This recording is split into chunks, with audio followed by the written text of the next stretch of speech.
Brought to you by GTA, your island, your network. It's the first of many polls that will be released leading up to the primary and general elections. Usually in the spring before the fall elections, we do a little, where do people stand kind of poll. And this was a poll done by several of our classes just to take a look at, where the candidates are or who's potentially going to run. And according to political analyst and University of Guam professor McNinch, if this new student poll is any indication, this election may be, quote, pretty routine. McNinch's data analysis and research method classes surveyed 460 registered voters between April 8th and April 15th. Voters were split evenly between gender, with half over and under the age of 40. No cues or names were provided for this very first poll. I think it'll help to dispel the myth that the incumbents are under a lot of scrutiny right now, because they're really not. I mean, there's some questions about their pay, questions about format.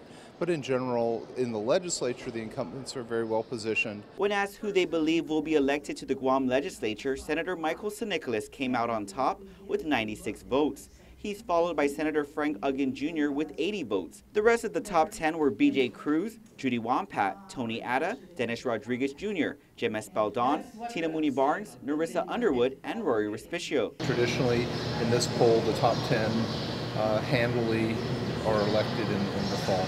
Congresswoman Madeline Bordallo, meanwhile, received an overwhelming 309 votes to remain as Guam's delegate. Potential opponents, former Governor Felix Camacho, received 63 votes, and Margaret Metcalf with 19 votes. It's going to be interesting to see how the two Republicans match up for their opinions. Former DOI Assistant Secretary Tony Babalta also received 12 votes for Congress. And while it won't happen until 2018, for the gubernatorial race, Senator Frank Uggan Jr. received the most votes on the Democratic side with 102, whereas Lieutenant Governor Ray Tenorio got 51 votes for the Republicans. In the meantime, voters were also asked to weigh in on Guam's political status plebiscite. Among those surveyed, 256 people voted for statehood as the preferred status option.